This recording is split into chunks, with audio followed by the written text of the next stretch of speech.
Every piece I try to make, teach you guys, I want it to look as natural and real as possible. I spent well over a decade in the granite industry, countertop world, installing hundreds of thousands of square feet of natural and man-made stone. And people spend a lot of money on that stuff. And why spend all that money when you could save 10 times your money by creating the countertop yourself? We go live every other week, every other Thursday on this channel, and we have a lot of fun. The other week, we made some Mando Marble. It was an amazingly fun time. My little 7-year-old son helped us, and if he can do it, anybody can do this.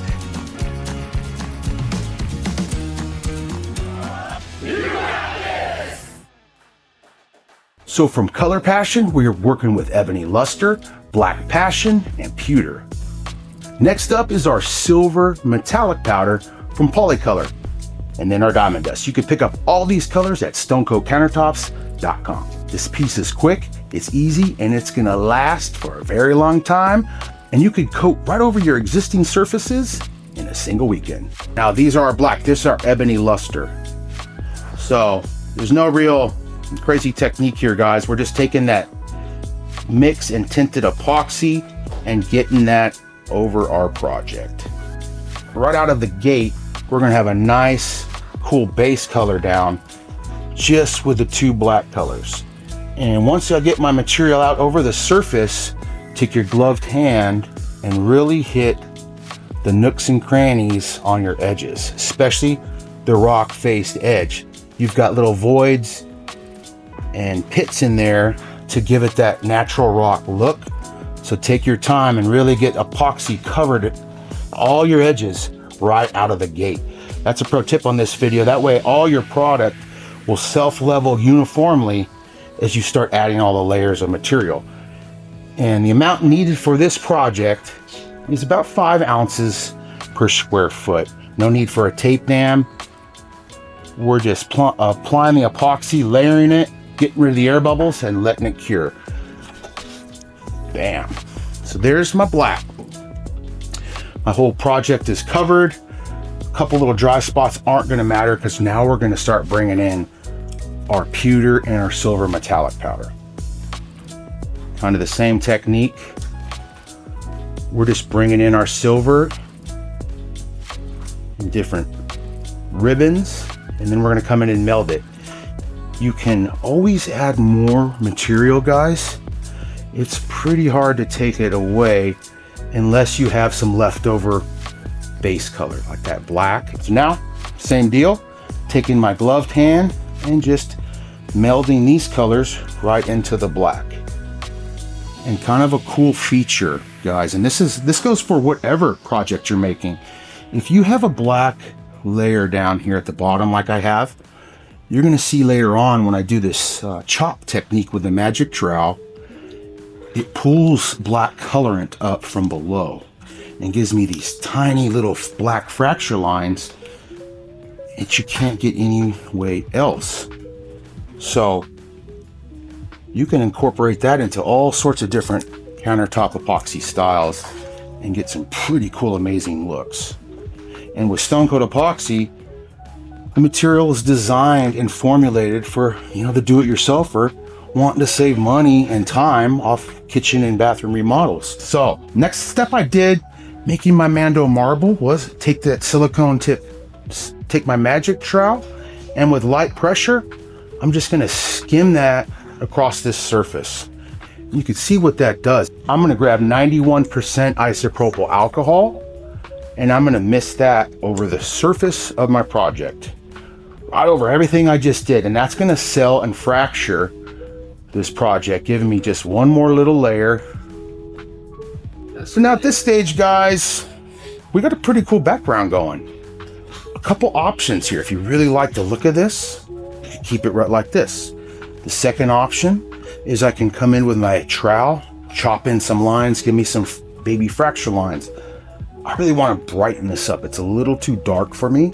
So, like I said earlier, you can always add more color. You can't take it out. I'm going to grab some of my pewter and just add a little bit more. You can add that with a paint stick if you wish. You can also just pour right on out of the cup. Just be careful. You can kind of pour a little.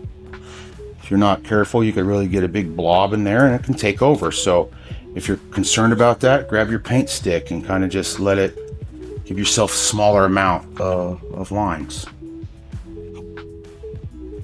But what I'd never do is blob in resin like that and never touch it. That looks horrific. So to make it blend in, I'm just gonna, with light pressure, I'm gonna skim over this silver. I'm kind of wanting this silver to, rather than really incorporate like I was doing before and blend in with the black, I'm wanting this to skim and almost take over a little bit more. So right off the bat, I'll come in and skim this, and you could see I'm only gonna skim specific spots, right? You see that? Where I'm leaving a lot of it undone. And those lines that are getting left really add some really cool stuff later on as this starts to meld over. Bam, I love it. I'm gonna leave that. I don't like that. So if you see like a hard line you don't like, just grab your trowel, kind of move it in. You could always blend that in. These hard lines aren't bad because remember, I've got some diamond dust. I'm gonna start bringing that in and giving me some little accent fracture lines. Okay, I'm digging that. It's looking good. It's a lot brighter. Let's get a little bit of my ISO in here. Here's another pro tip. If you want to change the look, you know, I gave it a little baby misting before. If I give myself a little puddle of alcohol in my hand, I can then kind of throw bigger droplets, and then see the bigger drops will give you bigger cells, and then come in with the little cells, and a combination of both the different sizes, another layer of realism. Like, look at this, holy cow. See the bigger and little, it's just a combination of all that. Every piece I try to make and teach you guys, I want it to look as natural and real as possible. I spent well over a decade in the granite industry and countertop world, installing hundreds of thousands of square feet of natural and man-made stone. And people spend a lot of money on that stuff. And why spend all that money when you could save 10 times your money by creating the countertop yourself? So since my trowel made all these cool hard lines already, what I'm going to do is take some of my diamond dust, which is really see-through, but has that beautiful sparkle, and I'm going to start following some of these natural fissure lines just to accentuate some of that. And there's really no wrong way to do this, guys. If you want these really fine, I will pick my stick up and I'll let a lot of this drizzle off. If you want them a little bit fatter, just full send with all that material. So I'll show you both methods right now. We're going to give us a lighter one here by first letting some drizzle off back into my cup, and then we're coming right into this material. And you could push it in the material itself, like my stick's running in it. That's okay. I'm rotating the tip of that stick to give it just a little bit more of an organic look, so I'm not just following a line. Think about it too much, guys. Just look at the piece as a whole and follow some of these fracture lines. Kick it that way, follow this line, kick it that way. Next thing I'm going to do after this step is I'm going to give myself some chop lines. You could go right over this and we could come back and layer our veins right back again. It's only going to add more visual interest. So if you don't have your magic trowel, that's okay. You could also use a popsicle stick. It's just a lot smaller. You could pick these up right on Amazon. I'll leave a link in the description. But what I'm going to do in here is just come in and randomly chop that in. And you'll be able to see the little wisps of black that pull up that give us some really cool lines. And what I'm talking about is these little guys, these little wisps. They're everywhere. They're awesome. And I'm going to pop these bigger bubbles here with a blowtorch, and then we're going to mist this one more time with isopropyl, and then layer on some more diamond dust. That's pretty awesome. But you could see when you do that chop, you create some bubbles. Totally normal, not a big deal. Look how quickly and easily the propane torch eliminates them.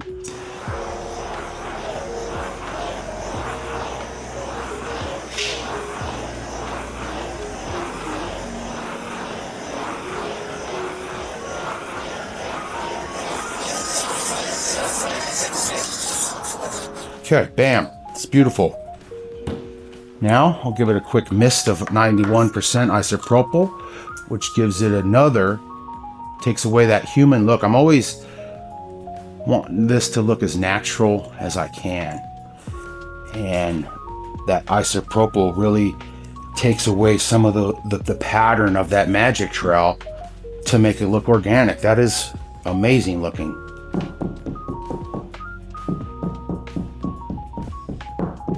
Boom. Same over here. Chop this up. Now, that little puddle, I'm going to take the trowel rather than chop, I'm going to skim it. Come back over here. Skim it. And I want to leave some of it unskimmed.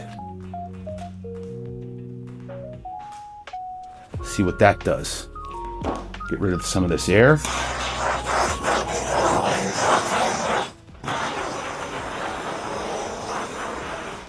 Now come in, if there's these sections, this is the alcohol you don't like, just kind of touch those spots with your gloved finger. That eliminates that. You can run a stick through it if you wanted, but if you just kind of touch it. And that often happens too, guys. This is fresh it's real fresh in the material, so it's soft, it's very fluid. You're less likely to have the black and the crater show if you miss that alcohol later in the process.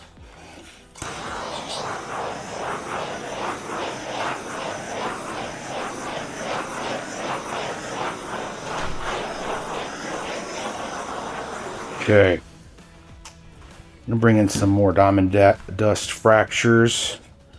This thing turned out amazing. I already know exactly where I'm gonna put it at home. So the technique of putting the black epoxy down below and then the colors on top, the lighter silvers, the pastes, and then all the different moves we did really tied this together. It's amazing. The swipes, the chops, the misting of the alcohol all came together to make an amazing piece that Mando would be proud of. Guys, thanks for watching. I hope you learned some fun tips and tricks. And until next time, from all of us here at Stone Coat Epoxy, don't forget you got this, and we'll see you on the next video. Stone Coat Countertops, you got this.